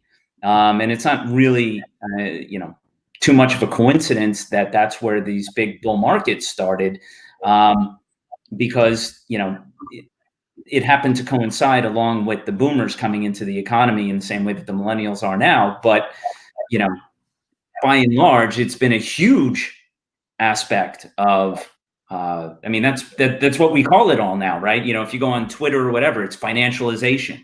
And that's something that started really in the 80s. The auction markets, the futures markets, those didn't exist. They didn't, you didn't go trade T-bond futures in 1965. Sorry for interruption, but the growth of the market is the growth of the GDP measured in dollars or measured in euros or measured in the local currency. So are people actually living better right now compared to how they lived, say, 30 years ago, and relatively speaking? Globally? Yes, absolutely, unequivocally, absolutely true. The standard of living globally has been rising and has actually been the story of basically since 2000 and basically since China broke out, right? And it has literally been quite a miracle. And the reason why everybody, I shouldn't say no matter whom, but the reason why there's so much distrust of what's going on is that in the United States, that standard of living has stayed stagnant for the median person, right? So the average person has, basically stood still in the United States. Meanwhile, the rich in the United States have gotten very wealthy. And the reason why that occurred was because globally, basically the United States lifted globally people out of the poverty line. I mean, that's basically been the major story. And that's been the reason why there's been so much, lack of satisfaction with the status quo. And everybody that's, why Trump is elected, whether you like him or not. He basically said, aren't you just tired of everybody telling you how great you have it? And when you know that you're standing in a pile of crap, I mean, so, that's really, by and large on these other, in the non-major cities is basically. Here's a question. Here's another question. Would that same speed of growth, pace of growth be possible with a different economic system? What you mean, like social? Instead of credit economic system, would that be possible if there was, say, another economic system? Would another economic system, given the same circumstances, lead to same or better paces of growth? Why don't you tell me a little bit what you mean? What I'm trying to say is our sample is so limited to analyze whether the current system is successful or not, and we also need to figure out successful for whom. And we also need to differentiate and split up the economic system and the rate of growth of, say, the lifestyles globally, because they might not be correlated to each other. Well, yeah, that's why there's been massive inequality. I mean, that's not really a debatable thing. Okay. I mean, that's exactly what's happened. It's actually, That's understood. So going back to Tira's question, when Tira is asking, okay, so what is the solution? The solution is something different. Pretty much anything than what we have right now could be a solution. Because again, we do not know if the existing system is the best system. We don't know. There's no way for us to know. That's a good point. Well, Peter, to your point there, but what's interesting here, a real economy with real lives isn't a lab experiment, right? You can't just say, hey, I mean, everyone has their models and everyone can try and do stuff like they predicted this virus and stuff. But on a real-time basis, this isn't a lab, right? It's not a lab where you can just say, hey, let's raise interest rates a full percent, just see what happens. Or let's cut interest rates, right? I mean, it's almost reactive. Like that's what they're doing right now. That's what Fed is doing right now. I don't know. That's literally what they're doing right now. No, I don't disagree. They used to be reactive. Now they're being proactive, right? Or trying to be proactive, whatever they're doing. But it's tough to say because, as Ari pointed out, I mean, how do you model that, theory that, and I don't even know how trillions of dollars big the global economy is, but I don't know how you say, hey, this is a better model, this is a better system. I mean, maybe you do. I don't know. I think people just gotta find a few things they can do a little, and if they like it, they can keep doing it, and things evolve. I mean, I think that's what an economy is. I think economies evolve unless the politicians get involved. Then they devolve. Yeah, I think to me, I don't think the problem is so much the issue of the economy per se, but I would say more like the political economy, right? The issue isn't so much the fact that, you're able to borrow money because you want to go to school or whatever, forgetting a moment whether you should borrow to go to school but putting that aside, right? I want a car today and I feel that my earnings are going to be better, right? That's a credit economy, but that's far different than saying, okay, I'm going to be an airline and I'm going to, finally make money after not having made money for, 2 decades. And I'm going to spend it all back on stock buybacks so that I've got a very, the big theme for the past 30 years has been optimize, optimize, optimize, optimize. And when you're fully optimized, the moment anything changes or wobbles just a little bit, you're off balance. And so all of these companies have gone to try to optimize their capital structure to such an extreme, which, by the way, enriches them. And then when there's the first hiccup, they have a problem and, they're going and looking for a bailout. So, it's hard to have a lot of sympathy for that, even if you can make a very realistic claim that, how are the airlines going to see that there was going to be a virus? Well, maybe not, but, maybe you could have done a little bit better too, right? So I was going to bring up a different point for you guys.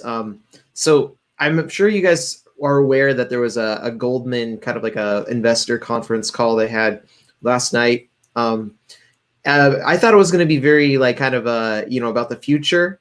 They pretty much brought up all the legacy arguments that are against Bitcoin and kind of like, just shoved it off a cliff as far as their philosophy. And I mean, personally, I know Goldman isn't really invested heavily in it. They're not trying to tip the scales. They get everyone on the the short side, and then they're buying up. They might be doing that now, but they weren't doing that before.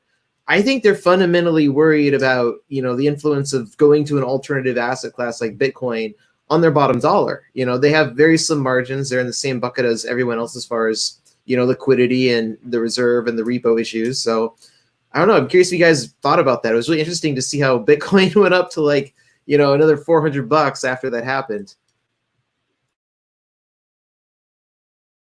Yeah, and I saw headlines today. A lot of people are attributing the. I saw they're having one. I didn't listen to it or see any excerpts, but I saw some headlines today and some sort of industry news services that said they're attributing the rise and the rally in Bitcoin today to to this Goldman conference. I didn't even know what they said. I just saw a headline that said they couldn't, something to the effect of they couldn't recommend their clients buying Bitcoin or something like that. But I don't know where the connection is as to why. Same tired ass. No intrinsic value. No revenue generation. You're just buying a pure speculative thing. You're not buying I don't know if I consider it a security or commodity at Goldman, but they're not really. They're saying it's a shitty security is what kind of the takeaway was, which is kind of a defeated argument already. I think. How did that? Oops. Oh, I'm sorry about that. I think they must know something we don't know, with all their infinite wisdom over there. If they found it that they had to talk about Bitcoin and in a negative fashion, maybe they know something we don't know, that the adoption rate is happening much faster than we thought. Maybe, I don't know. Well, everyone there is very curious about Bitcoin, from the senior leadership to the new analysts. They're all very curious. Everyone there is a smart person. They're very intuitive. They love finance, and they're really curious about how this is going to shape up. A lot of them are so entrenched, though, that they can't let go of their dogma about how markets work, or how assets should be generating value for someone or income. But they're still very curious about it. I don't think they really necessarily know more than the others, but they're willing to explore it because they have this push that's happened, time and time again. People have asked them about Bitcoin. In fact, I was actually a person who'd call on these conference calls before, and usually there's not a lot of questions. And I'd always ask, so what are you guys going to, talk about Bitcoin? So there's this little, exception like that. So I think, in this lull, they decided to go ahead and, serve the crowd and go for it. So I thought it was interesting. Can I ask you a question? What does it take for BTC to really become like a reserve, not necessarily a reserve currency, but like a safe haven gold kind of subsidy? What does it really take? Inside knowledge.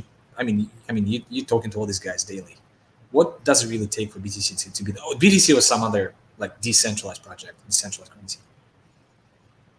I think it's going to take economic collapse and then rebuilding. Nick? I think, as the young people come out of the box and start buying stuff, they're going to buy Bitcoin, of course.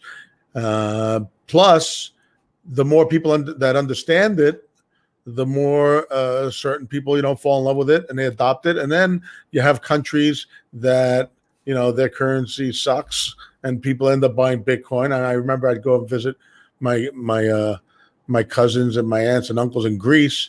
And before the euro, they would all stash dollars. I mean, they spent, the drachmas in the 90s, 80s, when I went to 70s, but then they would have a box full of dollar bills, $100 bills somewhere in the house that they were hiding and hoarding. And I think in some countries where they're going to have, currency that doesn't hold its value, and is not holding their value right before their very eyes, and all they have to do is download it on their smartphone, I think they're going to do that.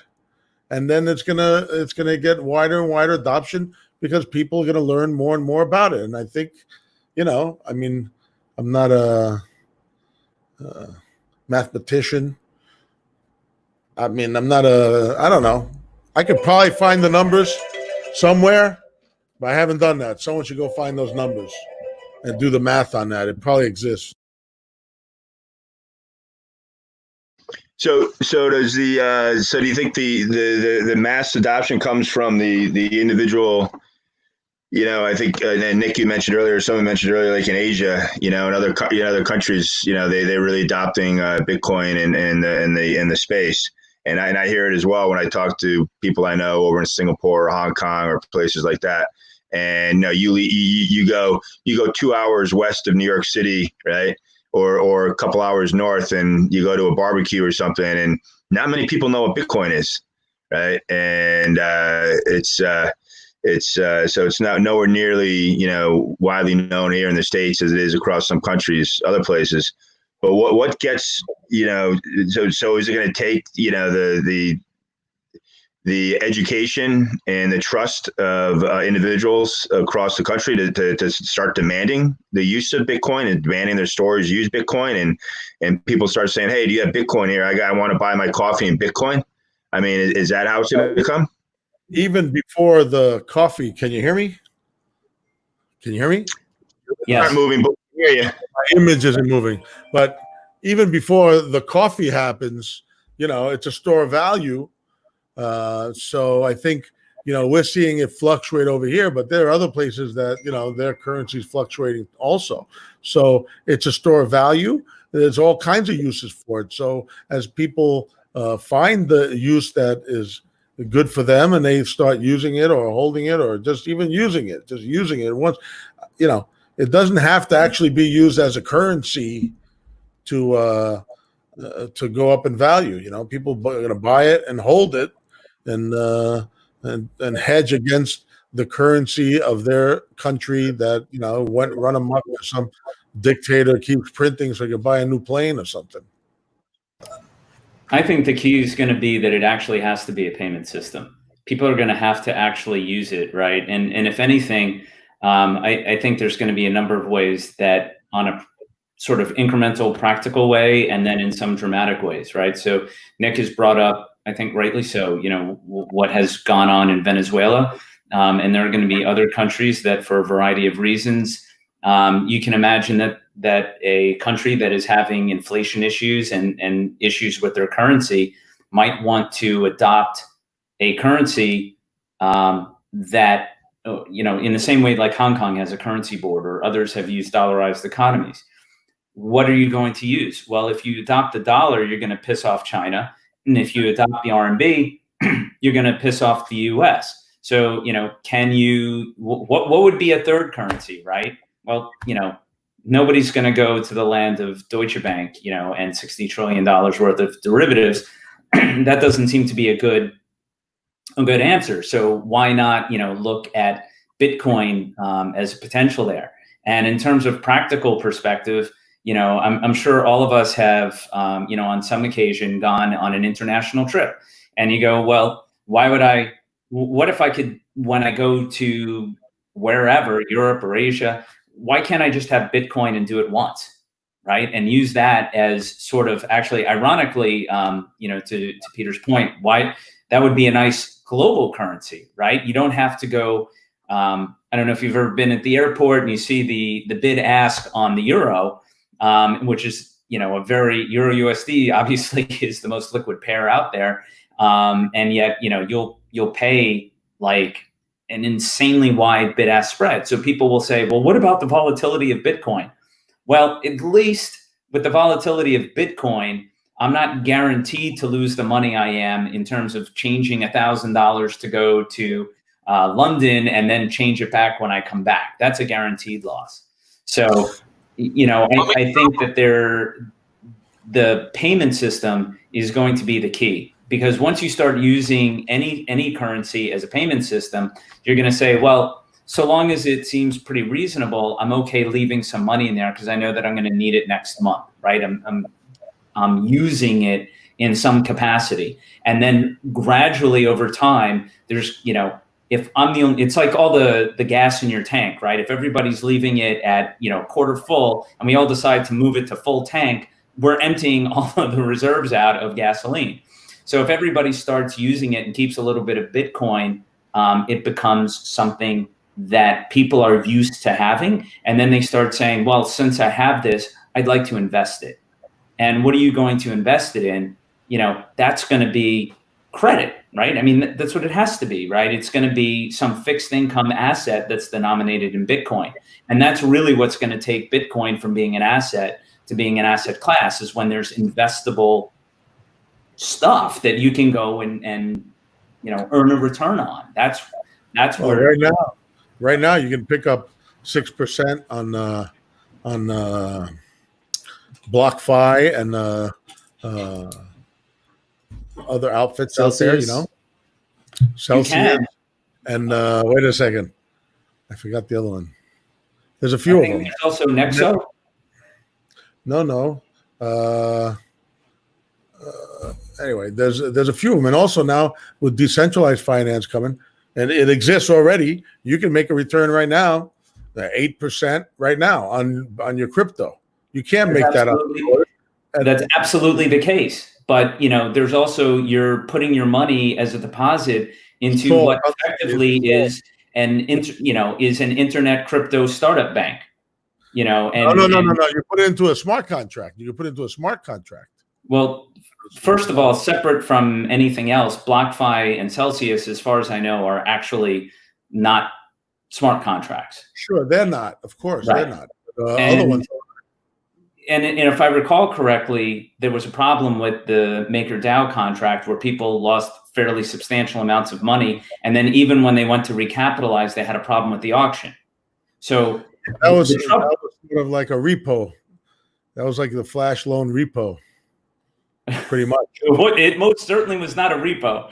It was definitely the flash loan. And the trouble is, it's like anything else, right? I happen to code software. It's inevitable you're going to have a bug in there. And so you ask, like, well, why is it that at Digital Gamma that we don't use a smart contract? And one of the reasons is because, if you're an institution and you've got millions of dollars that are moving around, you don't want to go tell your investors that you had an issue because there was a glitch in the matrix that you've seen 6 times already.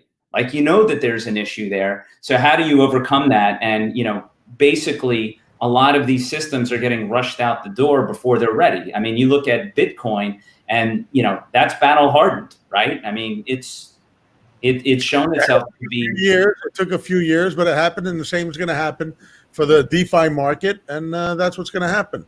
And that's going to be the reality of the world, and we can't stop it.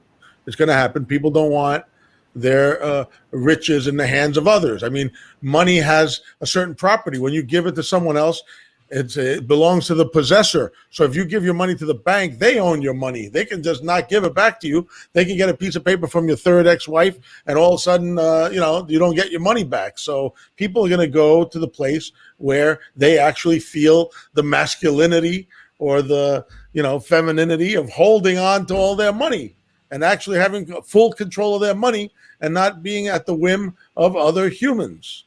And that's what's happening here. And I hope everyone gets involved in some way. Learn about it. Put $10 in, $20 in, and play with it. Play with the DeFi market and see what it is. A lot of people didn't go into Bitcoin because they thought it was something that it wasn't, that they didn't know what it was. And people learn by attaching to themselves, something that they associated to something they already know. So there was nothing out there like Bitcoin. So a lot of people didn't buy it because they had nothing to associate Bitcoin with.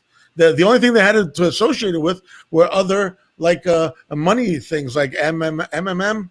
Over in India, they had I think it was a Russian guy, but they made like some currency, all these different currencies that came out.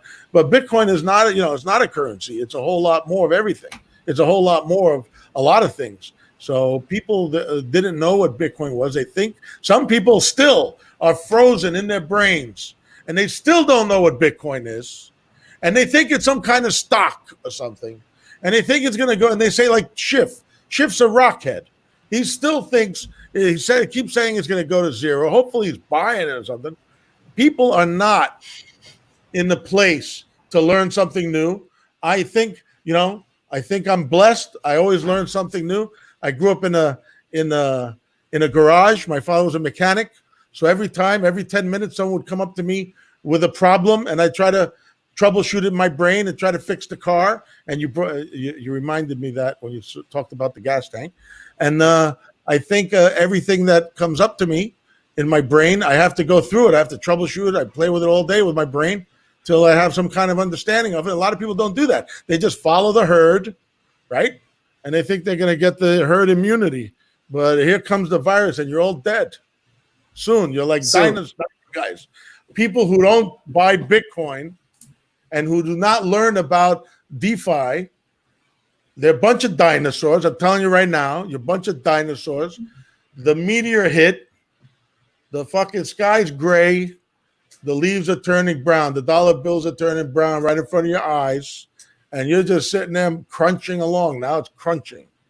But the reality is happening. Sorry again.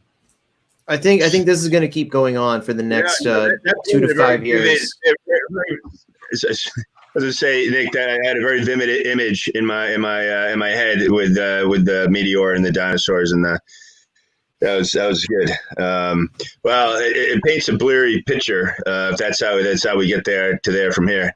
But I'm sorry, Morgan, I interrupted you there. I was going to say, I think it's happening right now. Like, we're seeing people realize, okay, so the Fed is just going to keep printing, then nothing's going to stop them. So what's going to stop me from losing all my money?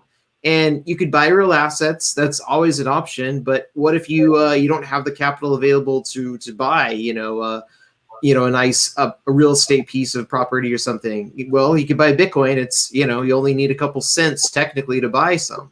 So I think it's a way to get people looking at the future and, a way to adopt it, but it's going to be driven by necessity. And that's kind of the bottom line of what I've seen. And I think it's going to be a slow thing, and then it's going to be all at once. The all at once part is kind of a scary, concept, and that might imply that we're going to see a massive spike in inflation. We might have some kind of a trigger event, but people are going to get there. I mean, the ultimate example is just, like we talked about other currencies than other countries that have already had a lot, stronger drive because of their weak economy or because of a political event or, just geopolitics in general. I was curious, what do you guys think about, I know Peter and I think Nick too, you guys dealt with Venezuela. I'm curious if that kind of reflected on, what you've thought about how this could play out for us. Because I think about that all the time. I'm like, we're not going to have chaos in the streets overnight. We're going to have, if we have problems, we'll have a slow decay that's going to take a decade. My question, actually, the follow-up question to Morgan's. Nick, did you hear the question? So Morgan was asking about emerging countries. I got kicked off. No, I got. I was saying, you and Peter both have exposure to Venezuela, which is really interesting. So you guys have insight into that country that none of us have. Can I ask another question, follow-up as well, also to Nick, and also to the rest of you guys? Regarding BTC cartels, my only thing with BTC, I'm a big believer in crypto. My only concern right now is the cartels of Bitcoin holders. How to deal with that, right? On par with this whole digitalization of currencies globally. Buy more. It's no, good. I don't know. Your questions are very interesting. They're very from 40,000 feet. I can't. I'm not sure how you deal with the cartels. I don't know why you're calling them cartels, but maybe, I don't know. I mean, do they communicate with each other? I don't think so. I think they're people he's been watching too much Narcos. Yeah, something. And your question was what about Venezuela? Well, Venezuela, their money is not worth anything. They're used to their money becoming worth less, and it's just like like Zimbabwe. So people are getting paid 3 times a day over there so they can eat. And if a government has control and nothing else, they're gonna, it's human nature. Look at the Fed. I mean, of course, the Fed is the most well-behaved. It's the global currency, the oil dollar, and people from around the world want the dollar and stuff. But there are other currencies too, and the easier you get your hands on the other currencies, the less. If our saving grace, the dollar, the Federal Reserve note, I don't want to call it the U.S. dollar because a lot of people out there think it's the U.S. dollar, it's the Federal Reserve note. If people think that our saving grace is that everyone in the world is using it, I mean, the only way it's been like that is because we'll blow your ass up if you don't use it, for the oil and stuff like that. I don't know if that's a conspiracy, but 30 days after Saddam said he was gonna take the euro for his oil, we attacked him, and then Gaddafi said he was gonna take gold, and 30 days after that he got killed. So I'm not sure. I don't know for a fact. It sounds like conspiracies to me. I'm not really a conspiracy guy, but if we're trying to have proof of war be what stabilizes the dollar, we're gonna run out. I mean, we're running out right now. We're printing all this crap. I don't know what to tell you. It doesn't seem we're running out of wars. Say again? So we're running out of wars or running out of dollars? Listen, it's not nice to have proof of war. It's not nice. No, I don't want that. I don't want those dead children in my pocket. Representative of how many dead children, the power of the dollar in my pocket from collateral damage or whatever. I don't want that. It doesn't I'm feel no right. fan, I'm no fan of the words either, but I think the main reason that people want dollars has been mainly because we've been the biggest consumer in the world, and everybody else has been producing to satisfy, the U.S. consumer, and therefore we've been producing the dollars in a very literal sense, right? And that's our export. I mean, in reality, that's our gross. Literally is the export, and I don't think that anyone's going to argue with that. Lithograms of dead people is our gross national product. I mean, not to go into, but after World War II, right? When they sat down in Bretton Woods, basically they all sat down and they said, "All right, rest of the world, we're going to help you rebuild, and we're going to create these things called little dollars here. We're going to be reserve currency, and all of Europe, you guys are rebuild, and you're going to sell all your raw materials to us, and we're going to give you these things, little green dollars."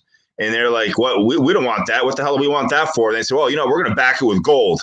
Right, so every dollar we make, we're going to back gold. That's why they used to be backed with gold. So, and then finally, by the early '70s, France was going where we've sold United States a bunch of our natural resources and raw materials and raw goods, and they gave us these things here. What are these things worth? But they're supposed to be backed for gold. And they said, "You know what? Let's go get our gold back." And then Nixon said, "Screw it, we're not doing that anymore." I mean, that's just a kind of a joking way to say it, but you go into a lot more detail about how the dollar became the way it did. And then in the early '70s, they basically said, "Hey, OPEC, only sell your stuff in dollars, right? And we will protect you militarily." I mean, there's a whole bunch of stuff, right? But with that, all that being said, and this is why China doesn't want to be a world reserve currency. This is why they have a peg system. They don't want, countries don't want to have the responsibility and the problems that it causes being the world reserve currency like that, right? Because it causes a whole bunch of problems and issues. So I don't know, maybe the federal government created Bitcoin, and when the time is right, they're going to go, it was all us all the time, and now it's mass adoption now. I don't know. You never know. I mean, maybe they have a button that they don't. It's open source. It's open source. They don't have a button. They don't have a button. Listen, it's not 2000. I've been talking about this for 10 years about this, and they don't have a button. It's open source. Not just that. I'm just saying you got to learn about it. It sounds great. Whatever. Cool Bitcoin. And the gold. What about the gold? The reason why we had problems with the gold was like from the beginning with fucking FDR. Confiscated everyone's gold. So if something is controlled by the government, is in the three-dimensional world, you want to save your hard-earned blood, sweat, and tears in things that are controlled by a government that have to be in a three-dimensional world where they can come and confiscate it and give it to their buddies. I mean, Bitcoin is not in the three-dimensional world. We can just do it. They don't have to. You don't have to have a wallet. You can store the Bitcoin in your brain. You can store the Bitcoin in your brain. So, are you going to store? Okay, Star Trek money. But the reality is, if you're talking about fucking Bretton Woods. Bretton Woods was the biggest joke I've ever heard in my life. I can't believe it. I mean, Bretton Woods was put around. The entirety of that was for the Cold War. It was an explicit deal. We will pay you to help us against the Soviets. That is what it's all about. Not only that, one of the reasons why it ended up being that they had to go off the gold standard was because at the end of World War II, obviously, all of the currencies from Europe were in shambles. They were a mess. They were all in debt. They had problems. And so essentially, the dollar got pegged at some level that was stratospheric. And eventually, they couldn't just leave it there. It was essentially what Germany has done to the euro, right? And has done to the periphery. It got pegged at a very high level. Everything got set to those levels. And then as Europe started progressing and their currencies were supposed to be appreciating as their economies got better, there wasn't really a good way for it to adjust. And eventually, as Tori said, France said, forget the dollars, I'll take the gold. Thank you very much. And eventually that caused a problem because reality started impinging on the fantasy of where everything ought to have been, because everybody, like Nick says, everybody gets used to things in a certain way and keeps dancing along in their rut, instead of thinking, how can we make it a little bit better? And that's how we get to places like this, and now, it's going to be extremely interesting. One of the biggest dangers, I think, to the dollar's reserve currency is the fact that all of these supply chains, because of coronavirus, are going to get rolled up. And I think we're at 2 hours. So maybe that's Tori, what do you think? Nick? Sounds like the anchor. It's a good closing point. I can't hear you there, Tori. Your microphone's muted. My lips are moving, but nobody hears me. Well, we hear you. We hear you. And, you represent a huge amount of the population out there. And we're very thankful that you're giving us your insight, because we have to learn how to communicate to people in a way that they can accept, a reality, an additional reality, just a small part, something, fiddle with the Bitcoin. A year ago, Bitcoin was something that moved up and down on a chart, and I could make money on it because my background is systematic trading. I mean, I could just apply some. Oh, I could buy it at 10,000. Wow, it went up 5% today. Jeez, I mean that's 10 times more than the euro moves in a day, right? I mean, it's just there's opportunity here, and it really wasn't until the past 6-7 months, or even in the past few months, that you talk about DeFi, talk about all that stuff, and I really got to spend more time. When this lockdown is over, we can all have a beer so you guys can really educate me on this stuff. But I'm still learning a lot of this, and what I'm learning right now is as cool, and I'm a big believer I'm a big believer in Bitcoin, and I think it has, and I'm shocked that it isn't higher than it is, but now I have my conspiracy reasons why it isn't higher. But just it's as you guys are saying, education for the masses, for the people, the social acceptability. But then I think on the institutional level, I think the institutions, it's the workflow and the trust in the ecosystem being involved. When I say institutions, I mean from a banking, from a trading, from an asset manager, from a fund manager. Listen, I'm an individual guy. I have $5,000 in my pocket. I want to go Bitcoin. There's dozens of exchanges I can just send my $5,000 to, right, and go buy Bitcoin, right? But if I'm a family office or a wealth manager or and I manage money for someone's pension plan, I can't just jump in and start going and get involved in Bitcoin. There's a lot of regulatory stuff. There's a lot of workflow stuff, custodies, connectivities, liquidities, wallet custodians, cash custodians. And it's getting there. There's a lot of people in the industry who are building the infrastructures and the ecosystem to do it, but it's not fully there yet. And I know I talked to a lot of these types, and they're like, well, it's not quite there yet for us to feel trust. If we have to move money, out of a traditional prime broker bank and move it over to a crypto-friendly bank or a crypto, a wallet, and then connect here, connect there, and all of these relationships, they're just not comfortable with that role yet. So it seems to me that, once that's in place, that's going to attract a lot more attention from real money types, from an investing standpoint, a buy and hold standpoint, or an active trading standpoint.